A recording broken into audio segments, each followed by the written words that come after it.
Hi, old Guy in Shed again. Today I've got some interesting stuff and I've got some exciting stuff. Not exciting for you, exciting for me. And we'll see how we get along with that. I'll show you that in a minute. The first thing is I have been servicing my Norge, my big cruiser, because it's little light came on the dash. Give me some attention, bitch. So I've got to service it. Fortunately, I do know the service codes for this machine, and I do have a business. Well, I work for a business where we can get everything done properly, and so the service history remains intact. So that's all good. But firstly, I'll have a little walk around the bike and show you what I'm up to when servicing the Motor Guzzis Norge. Then I'm going to move on to the interesting bit after we've looked at the bike, which may cause some discussion. It may cause some of you to go, what on earth's the man doing? Others may go, yeah, that's what I do. But we'll find out as time goes on. Okay, let's move to the bike. Okay folks, here we go. We've got the rocker box off, as you can see, and we're going to be doing the poppety valvery adjust-me things here, which is all quite interesting. Unlike a lot of engines, you do these on compression TDC to get these to the correct adjustment.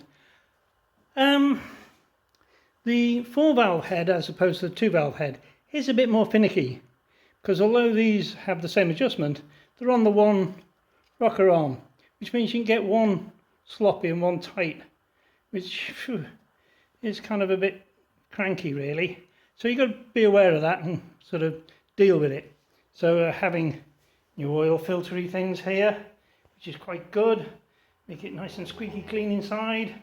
And we're also having sparky bits to go in there, which is all pretty good, I've already checked the brakes. I've got them, which is very important, and I've checked the pad thickness, etc., front and rear. Now, the last time I serviced this, which was 6,000 miles ago, I had all new oil in here, swapped that out, and I had all new oil in here, swapped that out. So for this service, it's here, which is the gearbox with all the wordy bits in there. So for this particular service, they're getting checked. They're not getting changed. Again, checked all my brake fluids. Again, back to the heads. I found, and I don't know if any of you guys have, that every single service you've got to do the tappets every single time, and they don't always go loose. They sometimes go tight, which is quite interesting. Right, I'm now going to go back to facing the camera, so I can now talk about the interesting stuff. Okay, so we've had a quick look at the bike, we checked things, we looked at things, and since the day I bought this bike, which was in 2014, I have run it, I've serviced it meticulously on the mileages.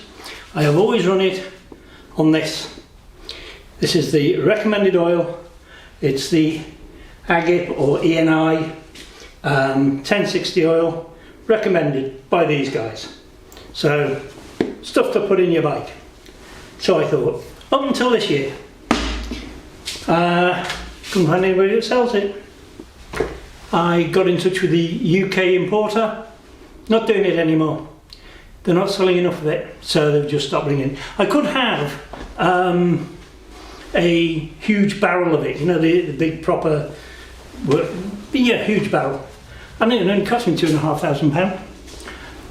No, not happening. So I then cast my net about for who can supply me with it. There are no bike specific oils in the 1060 range. So contacts within the trade. I work for a company called Avia Autos, and they have good relationships with lots of people. the owner, lovely girl. She owns the business. Fabulous employer, absolutely fantastic. Perhaps that's something to do with the fact that she's my daughter. Don't know, but there we go. That's who that. That's who gave me some phone numbers to try. I got in touch with the Mighty Shell, and on their website, and by their recommendation, which is interesting, this is it. It's 1060. It's not overly expensive. It is expensive. All these sort of clever oils are very expensive, but it's not out the ballpark with anybody else. It's the Shell Helix. It's the Ultra 1060. It's for cars, but it's what's recommended. Oh, it's there. Sorry, racing. So it must be good. Must be good if it's got racing on it. For God's sake, what else can I say? Oh, and a picture of a piston makes it fabulous. Apparently. But apparently this is recommended by Ferrari. So, for sticking with the Italian theme, at least, you know, but that's the interesting bit.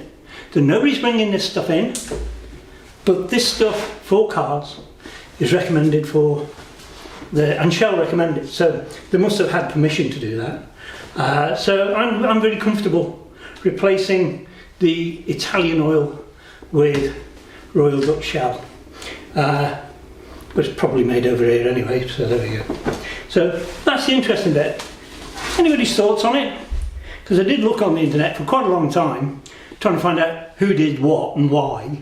A lot of people on that, well, not people, I didn't go off recommendation.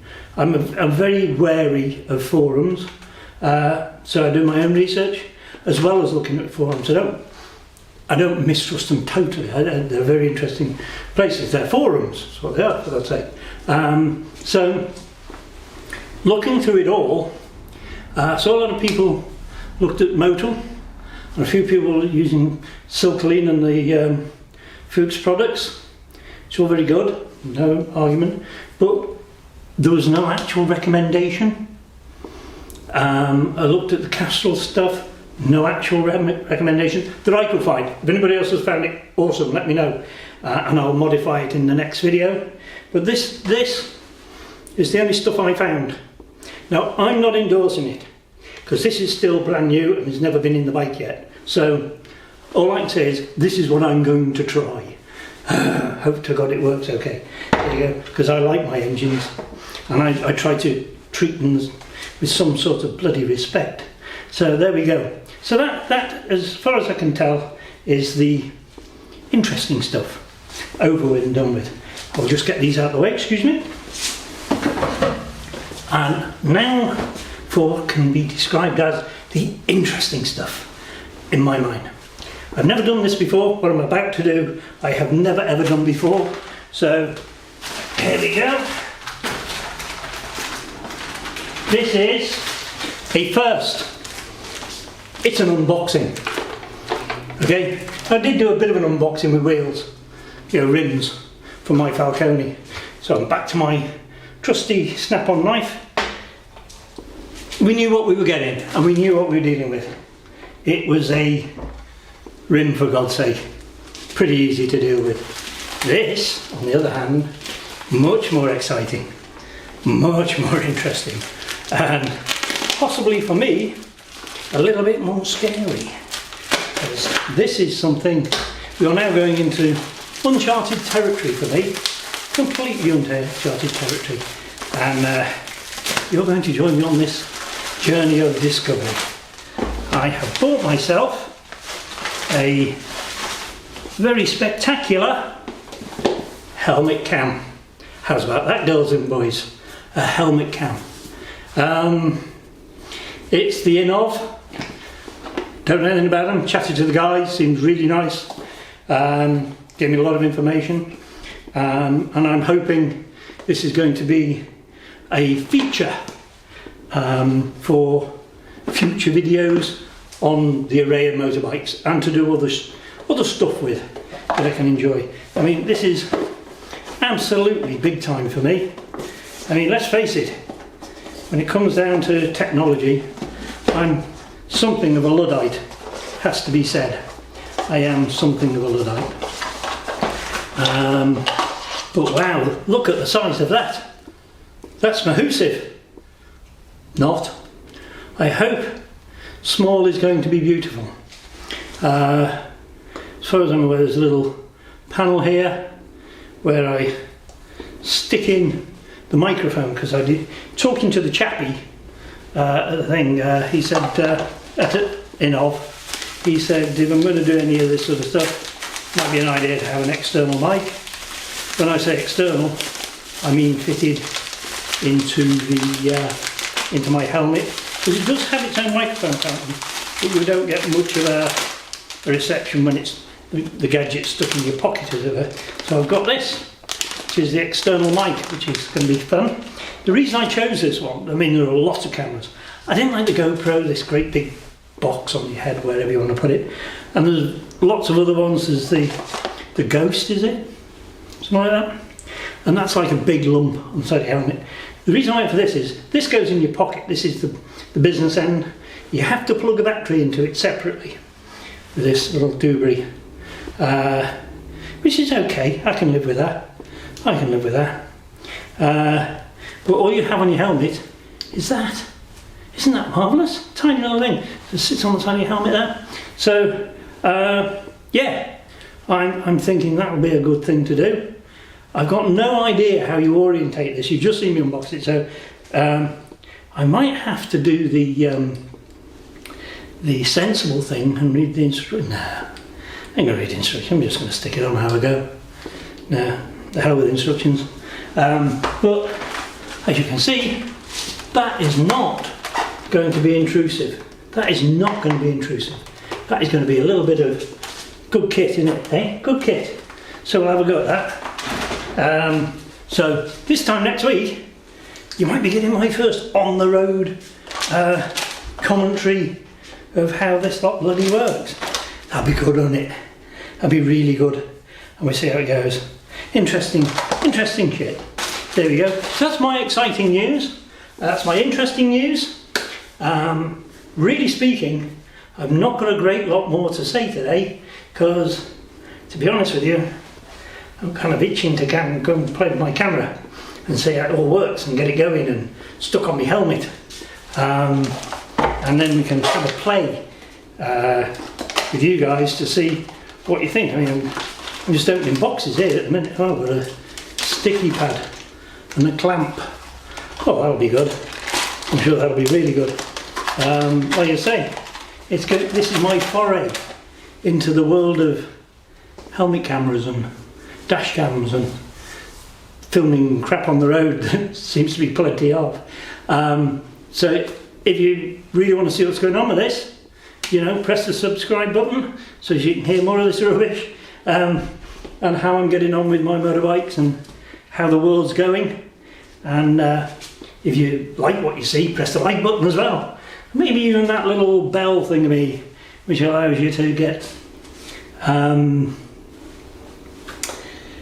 what do they call it?